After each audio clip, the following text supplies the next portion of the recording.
Со вестите останете со нас и проследете ги. А првата тема во дневникот е платениот паркинг во Штип. Пред извесен период од општината ветија се додека не ги направат улиците, нема да наплаќаат за паркирање. Плаќањето почна, а сега предлагаат цената на платениот паркинг да се намали. Следни кои треба да одлучат се штипските советници на седницата во петок. Предвидено е дневниот билет да изнесува 60, а месечната карта околу 400 денари. Во центарот на Штип возилата ќе се паркираат поевтино. Предлог одлуката за намалување на цената се очекува да биде прифатена од штипските советници во петок. Цената на дневниот билет се намалува за 20 денари. Тоа значи дека дневниот билет кој чинеше 80, со намалувањето ќе чини 60 денари, а месечната карта за паркинг местата од 600 ќе чини околу 400 денари. Од општината велат дека ќе има и други намалувања во зависност на категоријата. Во моментов општината располага со 520 места за платен паркинг долж централното градско подрачје. За сега не е планирано проширување на бројот на паркинг места, иако имаше таква иницијатива од страна на јавното претпријатие Стипеон до работната група. Во просек јавното претпријатие Стипеон има приход од 250.000 до 300.000 денари или од 4.000 до 5.000 евра месечно со платениот паркинг. Надлежните појаснуваат дека приходите зависат и од бројот на возилата кои во еден месец се паркирале во центарот. Кога, например, имаме манифестации, имаме и повеќе посетители, а со тоа и возила кои бараат паркинг. Средствата кои се собират од платениот паркинг се доволни за да ги покријат платите и придонесите за 9 мината вработени. Предлог одлуката за намалување на цената на паркинг местата во Штип е ставена на дневен ред на седница на Советот на општина Штип во петок, на која се очекува советниците да ја прифатат.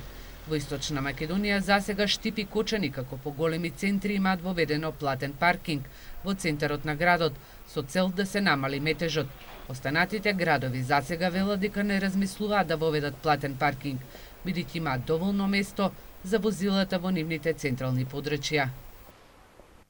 Екипите на водовод и канализација при јавното претпријатие ИСР ја заменуваат старата водоводна мрежа со нови полиетиленски цевки во населбата Пребек. Екипи на водовод и канализација од јавното претпријатие ИСР од денес започнаа да реализираат активност за замена на водоводната мрежа на улицата Велко Влаховиќ. Инвестицијата од сопствени средства на јавното претпријатие ИСР изнесува 1,8 милиони денари. Оваа улица ќе реконструираме 400 метри водовод во вредност од 30.000 евра. Ова е инвестиција на јавното претпријатие ИСР. Ова го правиме се со цел да граѓаните имаат подобро водоснабдување. Овде имавме чести дефекти, цревото беше дотраено, не според стандардите. Ние за многу кратко време, за 7 дена, ќе завршиме комплетно овде со реконструкција на оваа водоводна линија. Ова проектна активност во многу ќе придонесе за подобрување на водоснабдувањето во индустријската зона. Ќе се реконструира водоводната линија како на улицата Славонска, така и на улицата Пожега. Истовремено ќе бидат изведени нови приклучни врски на водоснабдувањето на населбата преку улица Скоевска, што ќе се реши еден подолг проблем што се соочуваат граѓаните во населбата Пребек. И ќе се обезбеди и 4 приклучци на деловни објекти во индустријската зона Пребек. Замената на водоводната линија се врши со полиетиленски цевки, а целата активност ќе заврши за една седмица. Од јавното претпријатие ИСР е следново известување во кое се вели. Се известуваат корисниците на градскиот водоводен систем дека поради дефект на водоводната линија утре вторник, 27 септември, во периодот од 10 до 12 часот без вода ќе бидат населбите Пребек, Железничка, Три чешми и индустријскиот дел од градот. Значи утре во периодот од 10 до 12 часот. Млади штипјани заедно со своји врсници од Европа во наредниот период во Љубљана ќе работат на креирање на стратегија за подобрување на животот на младите.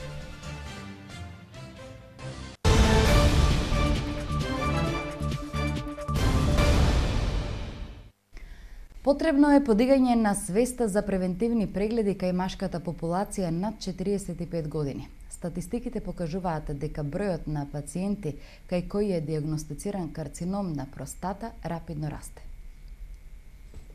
Задолжителни превентивни прегледи еднаш годишно за мажите над 45 години, апелираат уролозите. Ако претходно во текот на годината од карцином на простата се оперира од 10 до 15 мажи, сега се прават толку операции, но во рок од 1 до 2 месеци. Карциномот на простата, за жал, стана едно од најчестите заболувања кај машката популација. За споредба, ако сме, да речеме, пред 5-10 години оперирале 10-15 карцинома на простата годишно, сега можам слободно да кажам дека имаме некаде 10 до 15 за некаде за месец и пол-два. Значи тоа е инциденцата на карциномот на простатата е во многу голем подем. Симптомите се општи, но неодредената болка во пределот на гениталиите треба да го вклучи алармот и да се побара лекарска помош. Дел од симптоматологијата е општа, значи почесто мокрење, печење, премокрење, тенок глас и меѓу другите, значи болка неодредена најчесто околу гениталиите и во долниот дел на абдомен. Значи тие се така неодредени кои не укажуваат на ова тешко заболување, меѓутоа може да бидат индиција да ги ние направиме испитувањата и да видиме према резултатите дали има почетни знаци за појава на ова заболување. Зголемувањето на бројот на пациенти кај кои се диагностицира карцином на простата, според лекарите се должи на стресниот живот, зрачењето, но и неправилната исхрана. Во наредниот период, задолжително треба да се поработи на подигање на свеста кај мажите за редовни превентивни прегледи. Веќе постојат напреднати медицински техники, со кои доколку навреме се диагностицира болеста, со оперативен зафат, пациентот ќе добие квалитетен и долг живот. Откриена е криминална група во Штип. Полицијата поднесе 10 кривични пријави против сторителите, сите од Штип осомничени за тешки кражби во изминативе 4 месеци, со што причиниле штета од над 212.000 денари. Изминативе 4,5 месеци криминална група сочинета од 10 штипјани плячкосувала на подрачјето на општината. Специјалност им било влегувањето во станови и куќи, од каде заминувале со вреден плен. Ги олесниле граѓаните за околу 3.500 евра. На подрачјето на полициската станица Штип влегувале со помош на подесен алат и предмет во куќи, станови, дуќани и патнички моторни возила, од каде одзеле различни мобилни телефони, банкарски картички, различни алати и парични средства, со што причиниле материјална штета во износ од 212.790 денари. Против 10 штипјани полицијата поднесе кривични пријави. Се товарат за сторени 6 кривични дела тешки кражби, една во обид и 3 кражби. Млади штипјани, заедно со своји врсници од Европа, во наредниот период во Љубљана ќе креат стратегија како да се подобри нивниот живот.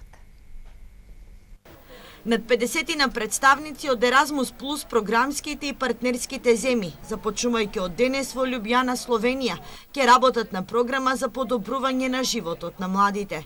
Меѓу нив има и представници од Штип, Штипскиот совет на млади, како и проблемите со кои младите се соочуваат во државата, ќе ги образложи Сања Стефановска.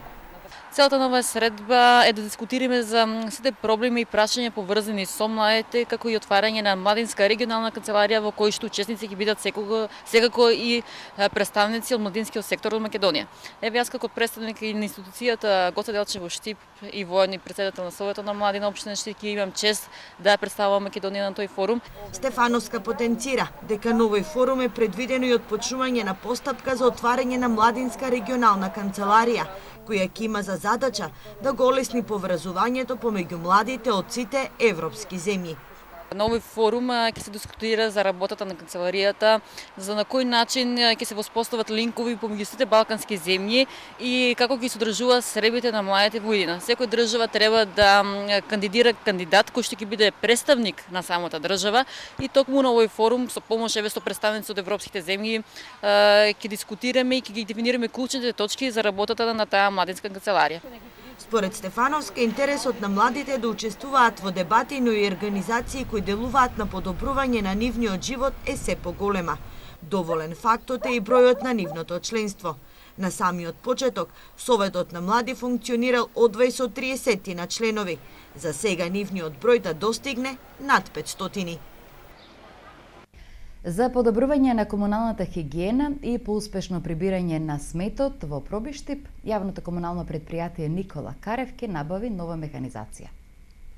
За подобрување на комуналната хигиена, јавното предпријатие Никола Карев во Пробиштип распиша тендери за набавка на нови возила за изнесување на смет, но и метачка за чистење на улиците. Почната е тендерската постапка за набавка на половно возило за изнесување на смет, имајќи го во предвид фактот и сериозните проблеми со кои се соочуваме во реализација на распоредот за изнесување на смет, од причина што возилата се премногу стари и дотраени, се соочуваме со чести дефекти и сме изложени на зголемени трошци за одржување.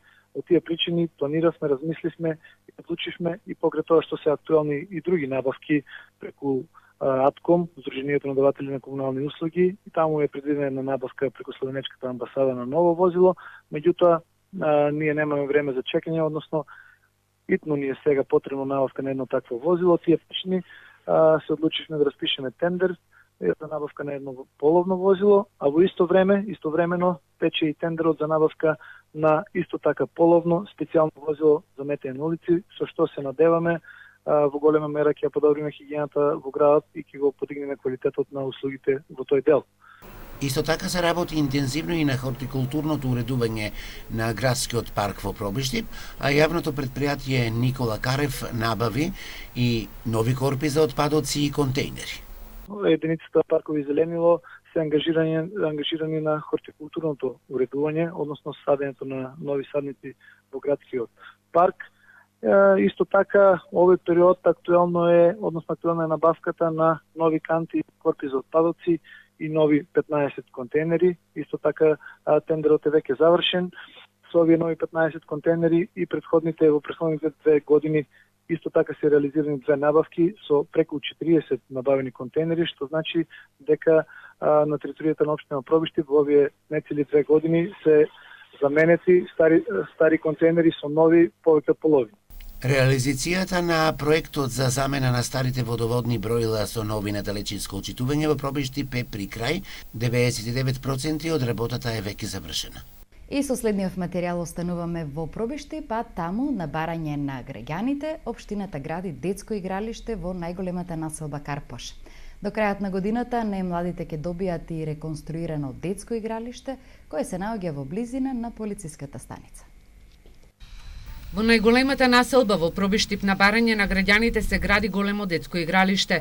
Градоначалникот Тони Тоневски вели дека средствата од 1.800.000 денари се обезбедени од буџетот на општината. Еден простор каде што ќе има поставено неколку реквизити за најмладите детски лулашки, исто така клупи за одмарање на повозрасните лица, изградба на пешачки патеки од околу 250 метри квадратни, како изградба на повеќе потпорни ѕидови, со што ќе биде разубавен овој дел од веќе постоечкото игралиште во населбата Карпош. Во оваа населба има најмногу стамбени згради и најголема фреквенција од деца на кои им треба простор за играње. Пробиштип во текот на наредниот период планира да постави и детски реквизити во новиот градски парк, а до крајот на годината ќе се реконструира и старото детско игралиште кое се наоѓа во близина на полициската станица. 5 тинејџери се повредени во сообраќајна несреќа која се случила синоќа на влезот во Кочани. Стопатничка поради сериозноста на повредите е транспортирана во Скопје. Возачот изгубил контрола и удрил во бетонски ѕид. 23 годишен возач на БМВ изгубил контрола над волонот и удрил во бетонски ѕид. Несреќата се случила синоќа околу 23 часот на влезот на Кочани на крстосницата Теодосије Пауновски во близина на фабриката Руен. Со повреди се здобиле четворицата сопатници, од кои двајца 19 годишни, другите по 20, односно 21 година. Потешко била повредена сопатничката, која поради сериозноста на повредите е транспортирана во клиничкиот центар во Скопје. Останатите се задржани на лекување во Кочанската болница. Истрагата на полицијата треба да ги утврди причините за несреќата. Истражувањата покажуваат дека возачите почетници до 25 години спаѓаат во групата на ризични возачи. Возач почетник да учествува во сообраќајна незгода, ризикот е 3 до 4 пати поголем во однос на останатата категорија, значи на возачи. Генерално ризикот кај овие учесници произлегува пред се од неискуството, понатаму желбата за докажување на пред своето друштво, понатаму правење, склони се кон правење на почетнички грешки и така натаму. Пред се, самите возачи во почетните години, значи на управување со моторното возило, значи тие не се свесни кои се ризиците, односно предизвиците со кои се соочуваат при управувањето со моторно возило. Вчера сообраќајна несреќа е регистрирана и во Штипско, на 7-миот километар на патот Штип-Радовиш, во која учествувале товарно моторно возило и трактор со приколица. Тракторот се превратил на кров, за среќа возачот поминал со лесни повреди.